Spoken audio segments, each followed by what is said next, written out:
हिंदी बाल भारती 8वीं कक्षा। मैं विद्यार्थी आज आपको थोड़ा सा रिवीजन ले रही हूँ। रिवीजन में आपको मैं जो बता रही हूँ वो आपको ध्यान से देखना है और समझना है। यहाँ पर आपको परीक्षा में आपको कुछ परिच्छेद दिया जाएगा, वो परिच्छेद आपको पढ़ना है।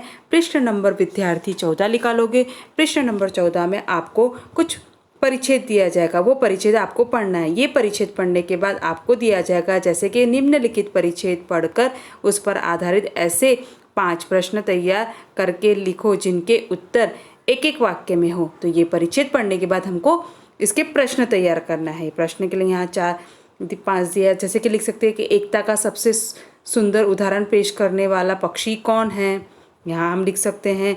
उसके बाद दूसरा, यहाँ पहला लिख सकते हैं। दूसरा पूछ सकता है अनुचित काम करने वाले कौवे को और कौवा की सभा कौन सजा देता है, यहाँ लिख सकते हैं।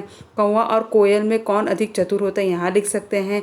कौवा किसान की सेवा करते समय क्या करते हैं, यहाँ हम ये लिख सकते हैं। या फिर पर्यावरण को सुरक्षित करने में किन की भूमिका अहम रहती है, यहाँ हम लिख सकते हैं। इस तरह से हमें क्या करना है, ये परिच्छेद को अच्छे से पढ़ना है। ये विद्यार्थी, ये आपका मैं होमवर्क दे रही, रिविज़न ले रही हूँ। आप ये परिच्छेद अच्छे से पढ़ोगे और पढ़ने के बाद आप स्वयं मैंने जो प्रश्न पर उसके अलावा आपको और प्रश्न तैयार करना है। उसी तरह विद्यार्थी पेज नंबर आपको 28 निकालना है। पेज नंबर 28 में आपको दिए मुद्दों के आधार पर कहानी लिखो और उचित शीर्षक दो। तो ये आपको जैसे कि यहाँ पर कुछ यहाँ दिया है, जैसे कि गुणग्राहक राजा, कलाकारों को इनाम की घोषणा, यहाँ अलग अलग दिया है। उसको हम अच्छे से पढ़ना है। उस मुद्दे के आधार पर हमें कहानी तैयार करना है। ये मैं आपको कहानी किस तरह से तैयार की मैं आपको भेजूंगी और आप इसको क्या करो, अपनी हिंदी के नोटबुक में लिख के रखिएगा और उसको अच्छे से पढ़ोगे, समझो, और उसके अलावा आप और नई कहानी बनाने का प्रयत्न करोगे। यहाँ पर आपको दिया है घूसखोर, एक कवि का नाम, द्वारपाल, कवि की चतुराई, कवि द्वारा। यहाँ पर जो भी आपको दिया गया है ये आपको अच्छे से देखना है और देखने के बाद आपको क्या लिखना है, यहाँ पर एक इस तरह से एक कहानी तैयार करना है।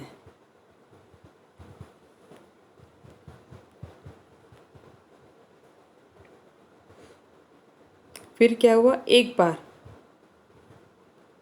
एक चतुर कवि था, राज दरबार में जाने के लिए आया। उसने द्वारपाल से राज दरबार में प्रवेश लेने की प्रार्थना की। बहुत आनाकानी के बाद द्वारपाल ने कहा प्रवेश मिलेगा, लेकिन राजा ने तुम्हें जो भी पुरस्कार देगा उसका आधा हिस्सा मुझे देना पड़ेगा। कवि ने द्वारपाल की शर्त मान ली। विद्यालय में फिर इसके बाद द्वारपाल ने कवि को राज दरबार में जाने दिया। राज दरबार में कवि ने राजा को कई कविता सुनाई। उन्हें सुनकर राजा प्रताप सिंह बहुत खुश है और बोले, कविराज जो चाहो इनाम मांग सकते। क्षण भर सोचकर कवि ने इनाम के रूप में 100 कौड़े मांगे। कवि की इस मांग से सारा दरबार आश्चर्य में पड़ गया। राजा प्रताप के पूछने पर कवि ने उन्हें सारी बात बता दी। द्वारपाल की इस हरकत पर राजा को बहुत क्रोध है और उन्होंने फौरन बुलाया और 50 कौड़े लगवाए। फिर उसे बंदी गृह में डाल दिया। राजा ने कवि से क्षमा मांगी और उसे कीमती उपहार देकर विदा किया। तो इसका हम शीर्षक क्या लिखेंगे, रिश्वतखोर का फल। तो इस तरह से आपको कहानी आपके नोटबुक में लिख के रखना है।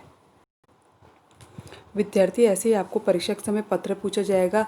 हो सकता है कि इस तरह से आपको विषय दे दिया जाएगा। विषय के अनुसार आपको पत्र लिखना है। समझो आपको 5 दिन की छुट्टी के लिए प्रार्थना पत्र दिया जा रहा है। तो आप जिस स्कूल में पढ़ते हो वहाँ पर आप क्या लिखो, जैसे कि सेवा में माननीय मुख्य अध्यापिका मणिबाई गुजराती हाई स्कूल अमरावती अम्बापेट, ये लिखो। फिर विषय लिखो कि छुट्टी के लिए आवेदन पत्र। फिर लिखो कि माननीय महोदया, लेकिन सविनय निवेदन है कि दिनांक जितने भी जो भी तारीख है डालोगे, मेरी बड़ी बहन का शुभ विवाह होने की वजह से मैं शाला में नहीं उपस्थित हो सकती, अतः आप मुझे इतने से इतने दिन की छुट्टी देने की कृपा करें। अतः मैं आपको विश्वास दिलाती हूँ कि शाला में उपस्थित होते ही मैं अपना अधूरा कार्य पूर्ण कर लूँगा या कर लूँगी।